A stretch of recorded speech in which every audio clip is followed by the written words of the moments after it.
Thank you for coming. My name is Will McCants. I direct the project on U.S. relations with the Islamic world here at Brookings.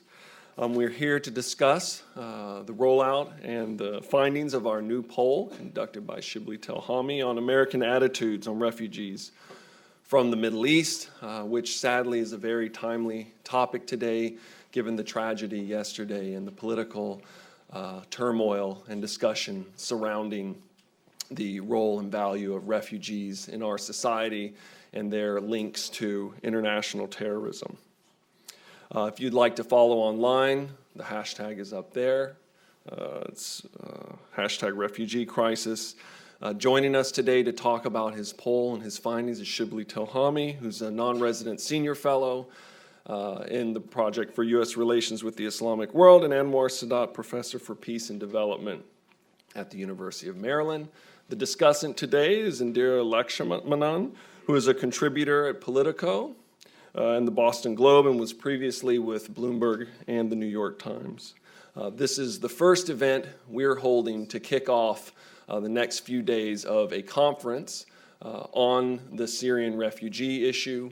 We have a public event tomorrow night with John McCain, David Ignatius, and others to discuss the politics surrounding the refugee issue.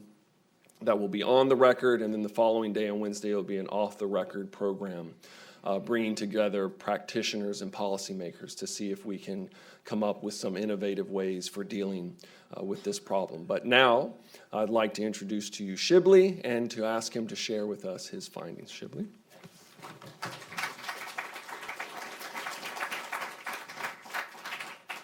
Thanks. Well, thank you all for coming. I'm sorry that this has taken place in the shadow of such horror in Florida. What I'd like to do today is share with you some results of a recent poll. I mean, really recent. We actually finished the polling May 31st, less than 2 weeks ago, and we turned around very quickly. In fact, I want to thank the people who helped us turn around so quickly so we can get it to you fast.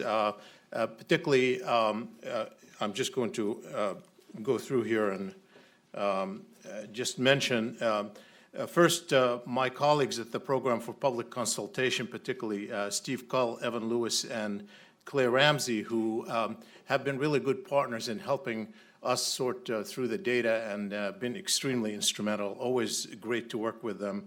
The Nielsen Scarborough, we have Neil Schwartz and Scott Willis. I think Scott is here today. Helped us a lot with this also to get it out, as well as Jordan Evangelista, who was a staffer there who helped. My assistant, Brittany Kaiser, he provided huge assistance to get this out quickly. Shaqaiq and Cameron from Brookings were also helpful. So a lot of people really work hard to get this out to you. I also want to say that this particular poll is, you could see the methodology basically through Nielsen Scarborough. But I want to say that we have a large national sample of 845 adults, but we also have a large oversample of millennials because we wanted to particularly also find out the attitudes of millennials, not only on this issue, but other issues. So we have another 735 millennials, total actually millennials, including the ones in the national sample, 863. So when I'm speaking about the attitudes of millennials in this project, I'm speaking with a lot more confidence than usual because of this oversample. One other point to make with regard to this poll is that this is only a portion on refugees. However, we have another section which haven't analyzed, a large section, in fact, the larger section, on attitudes toward foreign policy, particularly the Middle East, that we're releasing on July 11th here at 2 p.m., exactly 4 weeks from now. And that is going to be on how Americans prioritize foreign policy just on the eve of the conventions, and how they see Islam and Muslims, how the shifts that are taking place over the past years, how their views on the Arab-Israeli conflict and broader issues. So we're going to release that on July 11th at 2 p.m. Right here. So let me turn to this particular poll, which is designed to coincide with this workshop in the next 2 days on refugees from the Middle East. And just to start with the fact that we started with an initial statement telling people something about the refugees, basically how many the U.S. has absorbed from globally since 2001, how many were from the Middle East, roughly 50,000, and how refugees are defined, and also something about the background checks that the U.S. government does routinely. And then after we give them that one statement, we ask, in general, do you support or oppose the United States taking in refugees from the conflicts in Syria and other Middle Eastern countries after screening them for security risks? And so here's what we get. We get 24% say strongly support, 35% say somewhat support. So we have 59% who say essentially support, but we do have a total of 41% between strongly oppose and somewhat oppose. So divided, but certainly a majority supports accepting refugees from Middle Eastern conflict. Now, not surprisingly, when you break it down demographically, you find the following. First of all, millennials, defined by the way we're defining millennials in this survey is people from 18 to 34. So if you're looking here, the black are those 18 to 34, and the millennials support accepting refugees in larger numbers. So you can see if you add them up, 38 plus 30, 68% support. And if you look at party divide, not surprisingly, again, Democrats are far more supportive than Republicans. Altogether, if you add the first two blue lines of Democrats, you have 77% of Democrats at least supporting somewhat accepting refugees, and while 38%, only 38% of Republicans. The independents are in between, 56% support. So the divide across party line is very obvious. But here's an interesting one that goes beyond party, since we now have three candidates still in the mix. And we asked them, we divided them by those who support Trump, those who support Sanders, those who support Hillary Clinton. And you could look at this, obviously, Trump supporters are in the black, and you can see that 56% strongly oppose, and another 21% oppose somewhat. So 77% of Trump supporters oppose accepting refugees, as opposed to, obviously, if you look at the Hillary supporters and Sanders supporters, there are very small differences, but generally more of them support accepting refugees from conflicts in the Middle East. And we have to keep that in mind. That's the way we specified it. Now, what about from Syria specifically? And tomorrow, obviously, Brookings is going to be discussing this issue a little bit more intensively. Do they have different attitudes if you limit it to Syria? And not really much. We get, if you combine the somewhat and strongly, you get 56% say yes, and then you get, as opposed to 59% for general Middle East conflict, and 43% say no. And again, you get millennials to be more supportive, you get Democrats more supportive, and you get Trump supporters most opposed, by and large, and very little difference among the supporters of Hillary and Sanders. In fact, they're identical, actually, on this issue. So that's what we have on this issue. And I'm going to come back to this a little bit later on. You'll see why, comparing countries, refugees from different countries in the Middle East. Now, so you saw that a lot of people are opposing absorbing refugees, including, across the board in totals, but particularly even if you go beyond the divide. So we then asked those people who oppose accepting refugees, so which of the following concerns you most about absorbing refugees? So we basically, this is only among those who say they don't want to accept refugees from Middle Eastern countries. So this is not all Americans, not the entire sample. And so what we get is really, interestingly, a divide between those who are worried about terrorism, 46%, and those who are worried about the economic burden of accepting refugees.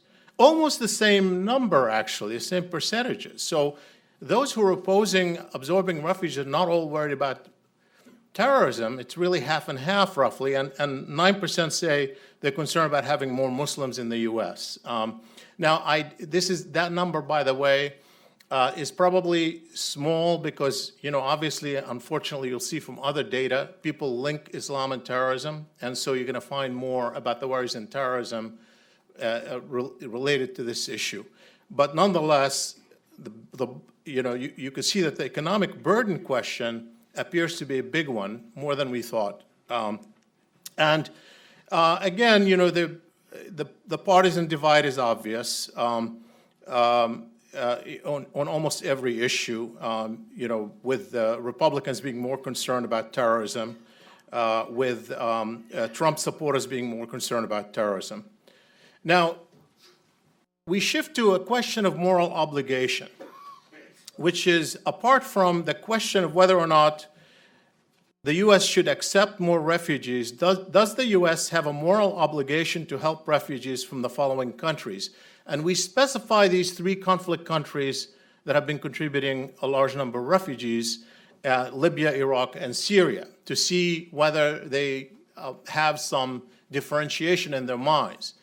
And the bottom line of this, and you'll see, is that Americans are really surprisingly divided. And I say surprisingly because I'll come back to some data that tells you why I'm surprised that they're so divided on moral obligation. I want you to read this question closely. It is saying, does the United States have a moral obligation to help refugees? It's not a question of, does the U.S. have a moral obligation to accept refugees? Okay, so we're talking about helping refugees. This is not about accepting refugees. And that's why it's a little bit surprising that it would be divided. It goes beyond the concern about not accepting them on American soil. And so when you look at the numbers, you can see how divided they are. On Libya, only 49% say they have some or high moral obligation. 50% say we have no obligation. Divided right down the middle. With Iraq, they have a little more obligation. The purple line is yes, for some obligation or high obligation. 54% say they feel some high or a lot of obligation, some high or some obligation. And with Syria, it's somewhere in between. Again, within the margin of error, the division, again, really pretty much divided down the middle on this issue. Now, again, demographically, it's really fascinating. So look at Trump supporters versus supporters of Hillary Clinton and Bernie Sanders.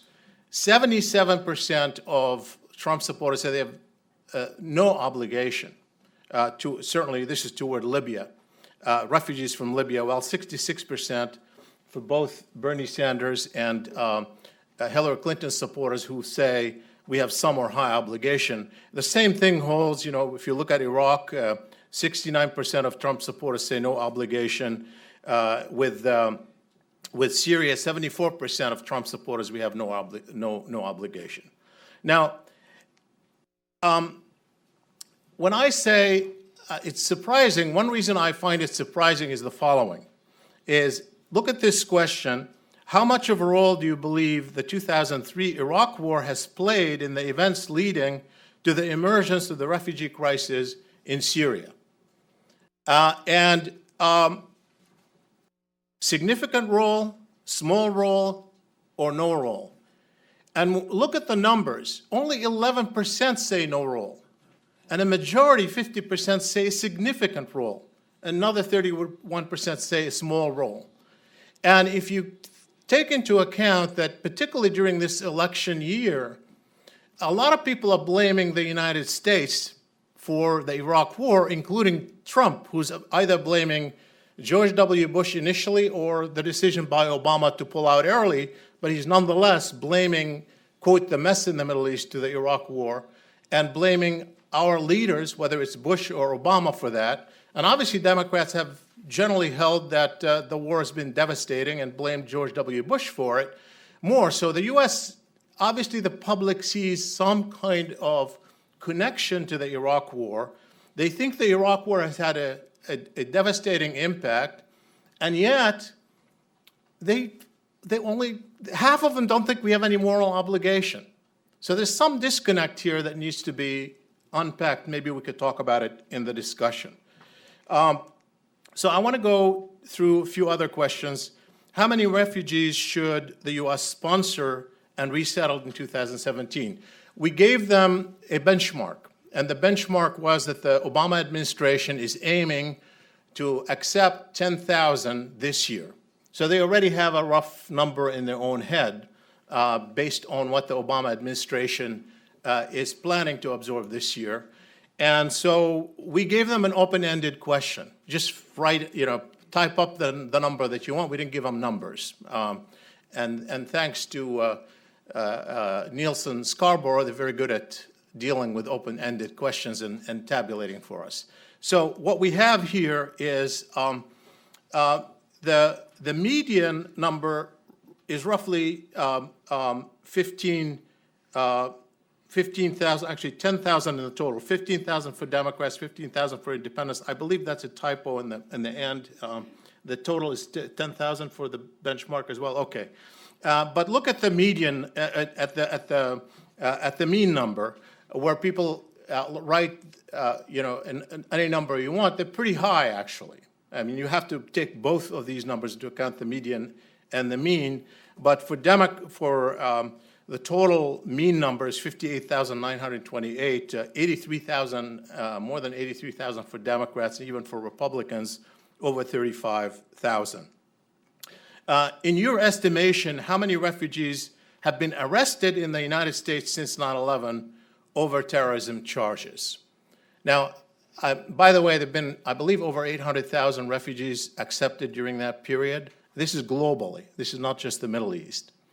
And the correct answer, just in case you don't know it, is 3.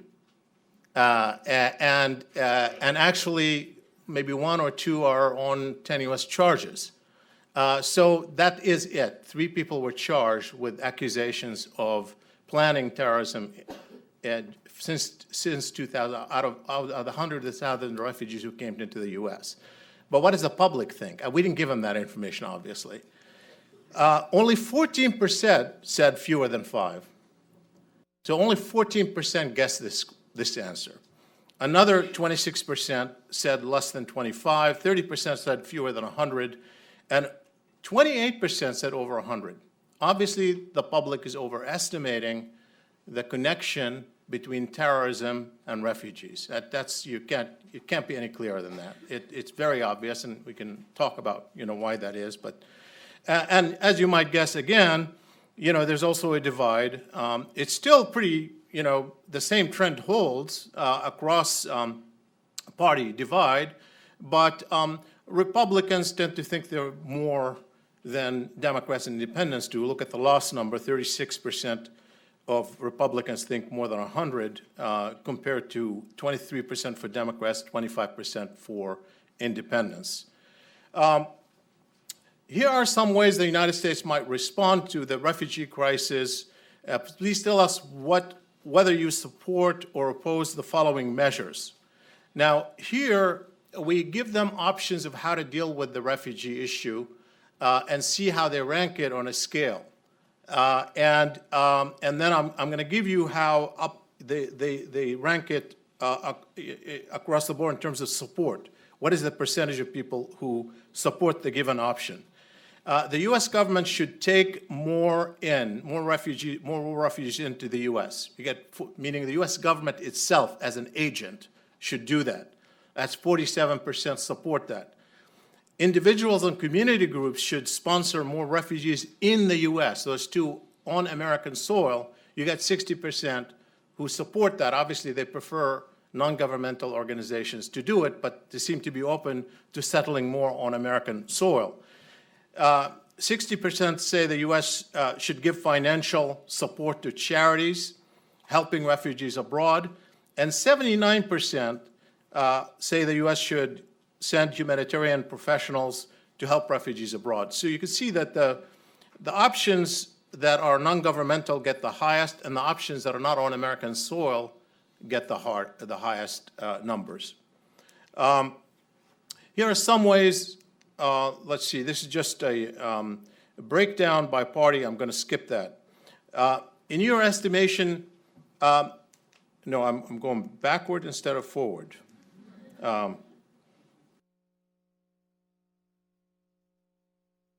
Okay. If some of these Syrian refugees came to live in your state or community, do you think they would be welcome? And this obviously is self-perception about assessment of their community or state, about whether it be embracing or not. And we have 55% say yes, 44% say no. Very divided on that. And you can see actually on millennials don't make much of a difference here. Democrats, Republicans, Democrats a little bit more hospitable. 61% say that they would be accepted and welcome, but still nearly half of the rest also feel the same way. As you may know, American laws prohibit discriminating against people, including refugees, solely on the basis of their ethnic or religious background. Does this incline you to be more or less accepting of Syrian refugees in the U.S.? Now, okay, so what is this question about? I mean, it was hard to figure out how you can ask a question saying, we hear a lot that people are accepting more of Christian refugees or not so much of Muslim refugees, but people don't want to possibly admit that. That may be true, but it's hard to ask that directly. And so we asked more about whether they want to differentiate among people or not as a matter of whether that would matter all to them. And what we have is actually, the vast majority, 72% say it wouldn't make a difference. But 15% say they would be more inclined to accept if, and 13% say this constraint, or the constitutional constraint, makes them less accepting, not more accepting. If the U.S. institutes a refugee policy excluding single men, would you support the U.S. accepting more refugees? Now, as you know, this is one of the things that have been talked about, so I wanted to test it out, whether in fact people would then be more open to accepting refugees. And frankly, we see 70% so wouldn't make a difference. And 28% say, yes, they'd probably be more inclined. But, when we looked at those 28%, the overwhelming number of them were already people who are actually supportive of accepting refugees. And practically no one changed their mind. They were like less than 3% who ultimately changed their mind because of this thing. So it really doesn't make much of a difference. And based on what you've seen, heard, read, what do you think about Europe's response to the migrant crisis? And just sort of to see, whether they think Europe is doing a good job, bad job. European nations are doing too much. 20% are doing as much as they can be expected to do. 36%. European nations should be doing more. 17%. Don't know, can't say, 26%. So, Americans are really divided on this, but more people think they're doing about as good as could be expected. How do you think the U.S. should deal with the Syrian refugees who are already in this country? And this, of course, I'm saying this because we've heard all kinds of unfortunate ideas out there in the discourse. And so you welcome them and help absorb them into American society or expel them. And so we have obviously 76% who say welcome them and help absorb them into American society, and 21% who actually say expel them. And then when you look at this across demographics, the same percentage roughly holds. A little more, millennials are certainly more welcoming than the rest. And along Republican and Democrat and independent lines, you have more Democrat and independents accepting than Republicans, but still a majority of Republicans say welcome them. Now here is where a lot of the difference is, as you could tell. Among those who support the candidacy of Donald Trump, about half say expel them, 48%.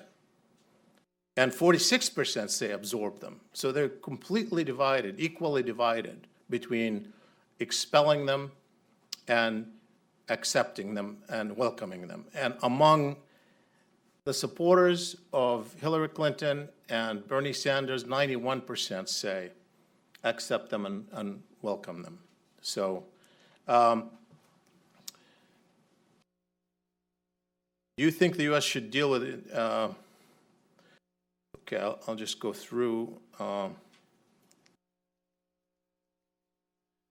you support the proposal for a total shut? Now, I have to preface this.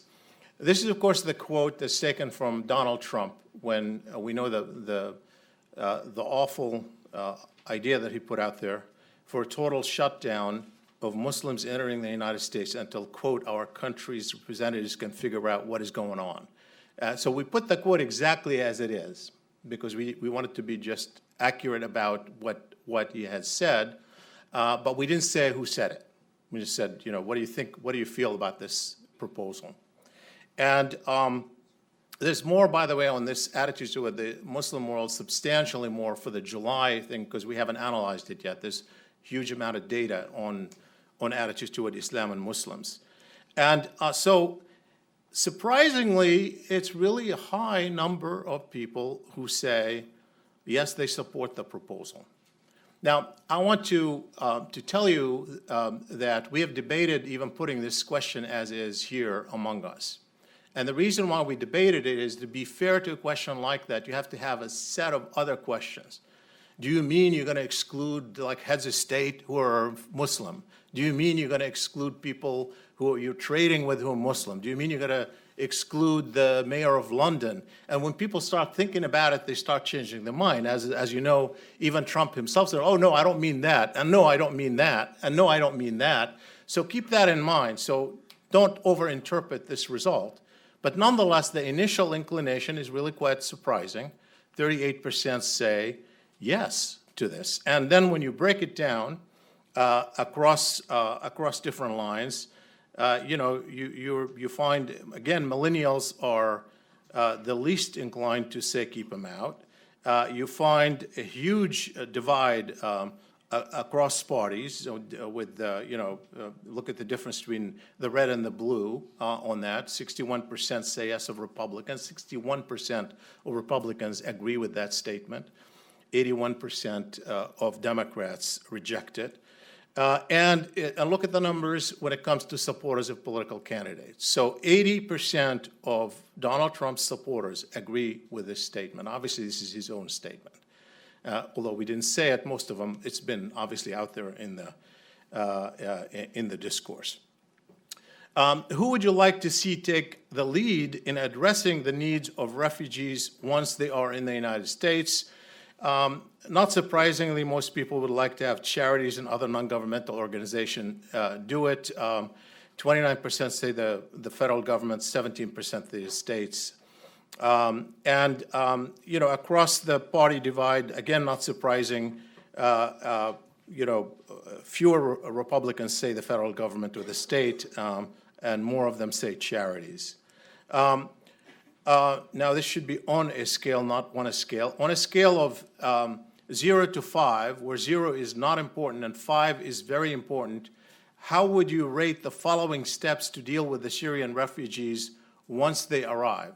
These are practical steps of how to deal with communities of refugees once they are in the United States of America. And we give them these, this scale of 0 to 5, but we're going to show you not every single scale just for time reasons, but the percentage of those who say very important, that this measure is very important, the percentage of people who rate these steps very important. So when you look at it, 64% say English language training is very important.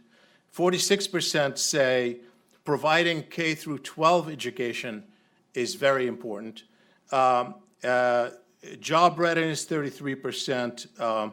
Resettlement services, 31%. At the bottom is computer training programs. It's not that they don't think any of these have any importance, because it's a scale from 0 to 5, but these are the percentage who say these are very important. One final question that I will end with, which is to see how they rate their own openness to refugees from different regions from the world. And we gave them several regions: South America, Central America, Africa, the Middle East, and East Asia, on a scale of 0 to 10, to see, the degree of openness, where 10 is being very open and 0 is not being open. And then we got the mean for each one of the options and the median. And so here's what we get. Obviously the Middle East is the bottom. The mean for being open is 4.83 on a scale of 0 to 10. And all the other options are over 5.68 or above, with South America almost 6%. So clearly, people are somewhat, I don't want to make too much of it because, again, it's a scale, appear to be somewhat less comfortable with refugees from the Middle East than from other parts of the world. So I'll end with that. I invite my colleagues to join me on the stage for a conversation. Thank you very much.